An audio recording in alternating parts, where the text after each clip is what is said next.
Hi friends, it is the beginning of October and I was thinking that maybe the garden would be able to give me a little bit more food.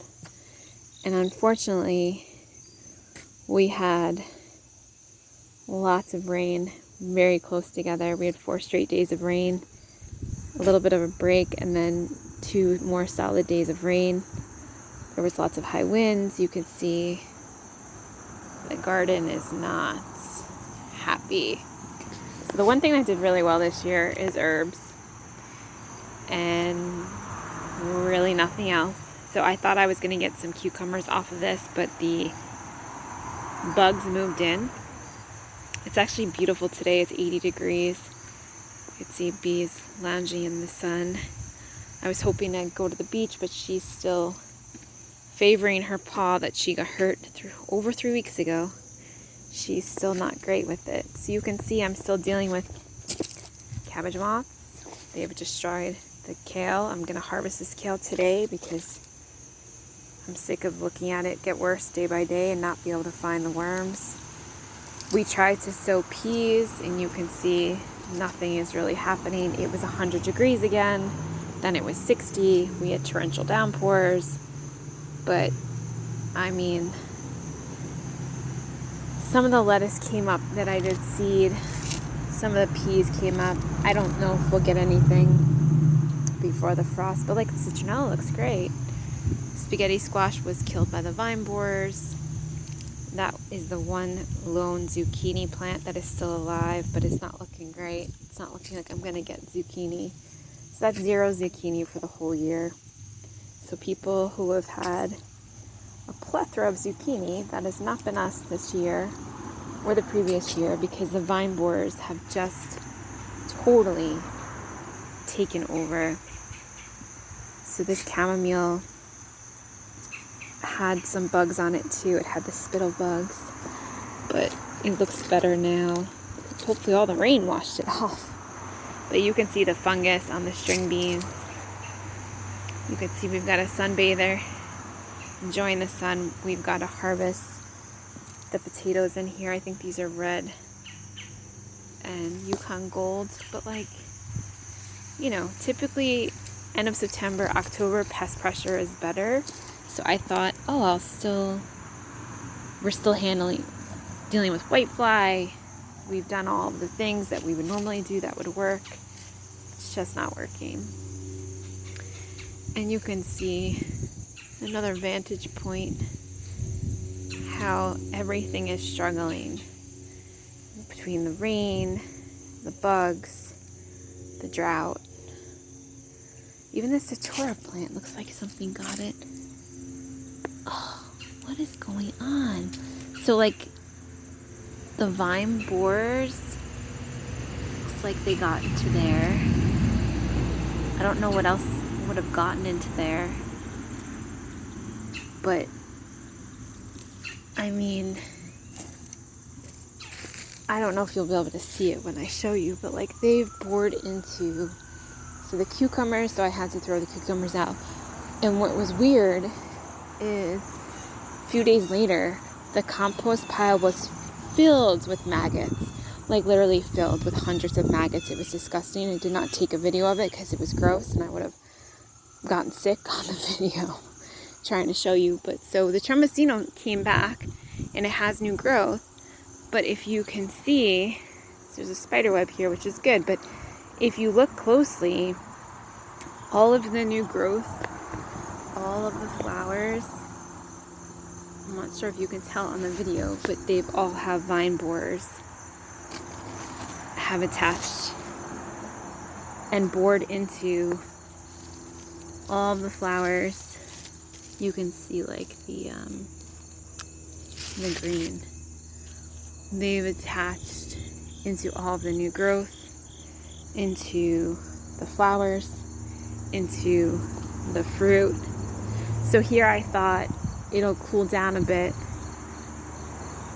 The bug pressure will be less and I'll get some squash. And maybe that will happen. But more than likely, it looks like the vine borers will win this year. And that really sucks because you can see the vine borer is already in that squash. I don't know if you can tell from the light, but in all the flowers. So what happens is the flowers fall off. Then I have nothing to pollinate the fruit with. So then the fruit falls off, but it's already filled with vine borers. So maybe this fruit, it has vine borers in it already, but maybe it will grow. Maybe that one will grow, right? But like, craziness. We had a lot of splitting tomatoes. I'd harvested before, but when it rains for 4 straight days, like, I'm not coming out in the rain and harvesting. As it was, just coming out with the dog, I got like massive bites from chiggers and ticks, and you know, it's just not pleasant. So with my history with tick diseases, I'm not going to invite that in if I can avoid it. But you can see some of the tomatoes are still turning, but oh look, there's a snail on this tomato.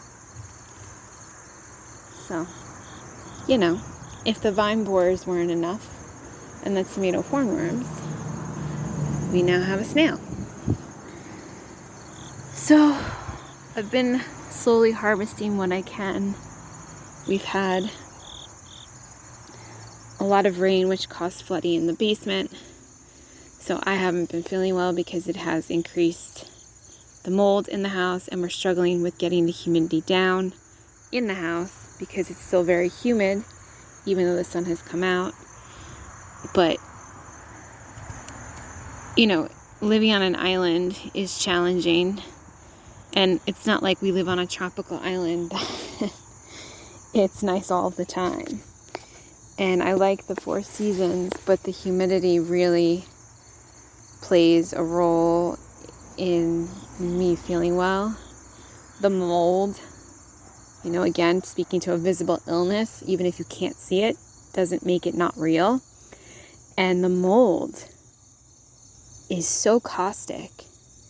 And, you know, I was in the basement yesterday just to get stuff out of the basement to throw it out so that it prevents more mold growth. And I was very sick from doing that. I did not sleep well. I felt really sick last night. I felt sick this morning. See, so especially these black cherries are splitting, and the golf ball size black cherries are splitting. So far the aromas are doing okay. I seem to have not seen any more evidence of hornworms. It doesn't mean that they're not here. It's just I'm not seeing the poop. Again, we had so much rain, it could have washed the poop away. But we do have still some good sized tomatoes on. This was a volunteer plant. These did not split, luckily. So we can still get some of these. But, you know, this cucumber plant I thought would come back. But between the rain, the heat, then it got cold, it's just not working out. Got another volunteer tomato in the grass. I did harvest off these peppers, the habanadas and the nadapeños, because I didn't know what was happening and how they would respond to all of that rain. But it's been difficult. It has been a sad year. It's been a trying year. It's been a really frustrating year trying to grow with these unpredictable weather patterns that I don't believe are natural. I don't believe that Mother Nature is doing this, and you can call me a conspiracy theorist, but this is not the way that Mother Nature is intended to be. And, you know, every 1,000 years we go through these changes, but this is not predictable changes. This is something that is when the meteorologists are saying there's no rain in the forecast, and then we have 6 to 9 inches of rain that day. Like, that doesn't make sense to me. So if you want to try to explain that to me, that's fine, but that doesn't make sense. And when I can feel it in my body, and when we, it's not supposed to be rainy, and I'm telling my husband, like, I'm crippled, I have a migraine, there's rain coming, and then we have 4 straight days of rain, like, I'm going to listen to my body, because my body knows what's going on much more than the meteorologist does. So I think it's really important when we work in the garden that we appreciate the resilience of Mother Nature, right? So even though the weather has been really rough this year, it was cold June, then we had crazy high temperatures with no rain. Now in fall we have tons of rain with, again, warm temperatures.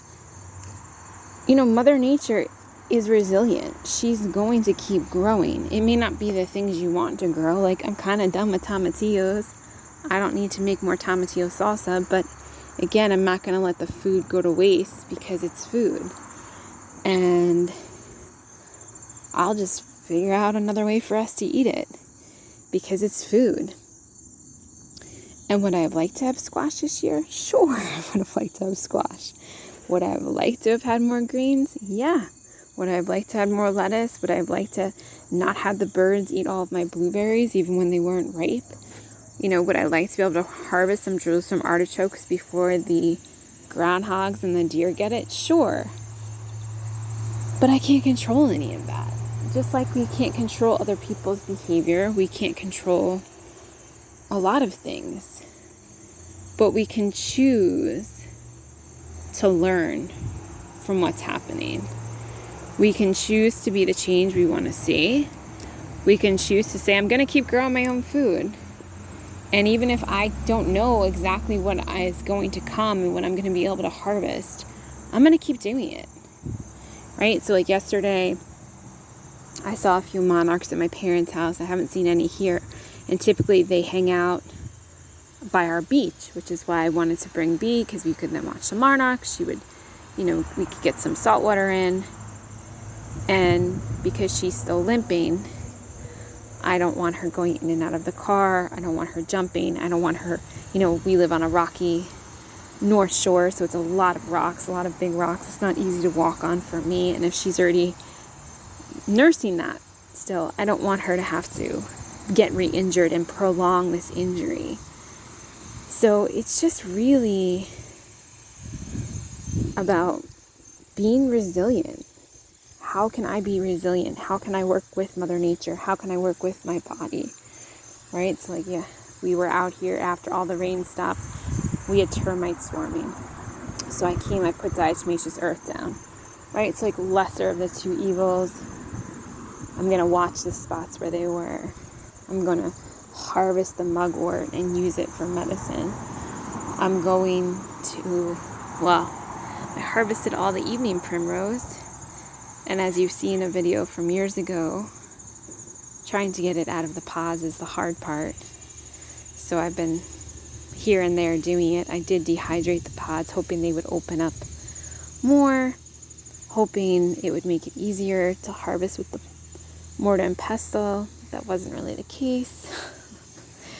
But I'm used the evening primrose oil a lot, so I would like to not get rid of it because it is something I can use. But you can see, if I'm attached to the outcome, if I have an agenda, which I did, I had an agenda of what I was going to grow this year, what that was going to provide, what that was going to do for us. And it didn't go that way. And I could still be really attached to that, right? I could still be really upset by it, and I am. But I could also choose to pivot. I could choose to be open to something different.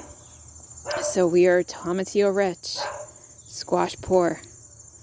So I'm going to choose to use the tomatillos. I'm going to choose, it's still food, right? Even if it's not what I wanted, it's still food. I'm going to choose to use the evening primrose the best that I can because it's still medicine. I'm going to choose to use the fennel seed because, again, it's medicine. And that grew well this year. All of the herbs grew well. So I've been dehydrating a bunch of herbs. I'm going to harvest the kale that I can for dinner because that's what I have. So rather than being reliant on what we want to have or what we expect to have, if we can just be open to the pivot, to something different, to just being curious of how this could look different, what could come of this situation.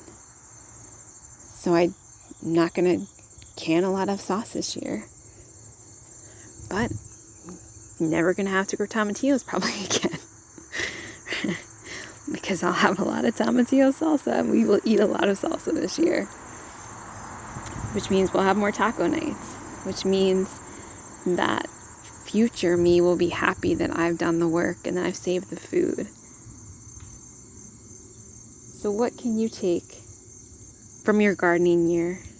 Whether it was a success or was a disappointment. Whether it was a struggle or you felt like you thrived. What lessons can you take from Mother Earth and use it in your own life in some way? Share with me in the comments. Let me know.